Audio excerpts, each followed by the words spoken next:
Buongiorno e ben ritrovati con il TG Flash di New Sicilia, di eseguiti i titoli più importanti della mattina. Trovati morti in casa a Carini, in provincia di Palermo, due amici di 68 anni. Uno era disteso nel soggiorno e l'altro sul letto. Si indaga sulle cause del decesso.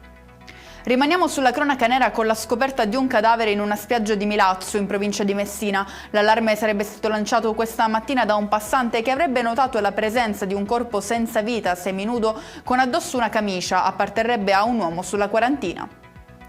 Rendere le spiagge siciliane sempre più accessibili, attrezzate e attrattive, sia per i cittadini che per i turisti. È questo l'obiettivo indicato dall'assessore regionale al territorio e all'ambiente, Giusy Savarino, intervenendo in risposta alle osservazioni dell'Associazione Balneari Siciliani sulle misure previste nell'ultima legge finanziaria.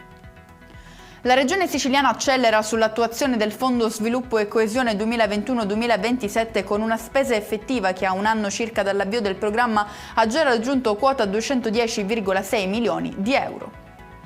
Prosegue l'attività di protezione civile in merito alla colata lavica attiva in Valle del Bove sul versante orientale dell'Etna, confermato il livello di allerta nazionale giallo. E con questo è tutto, prossimo appuntamento stasera alle 19:30, grazie per averci seguito, buon proseguimento di giornata.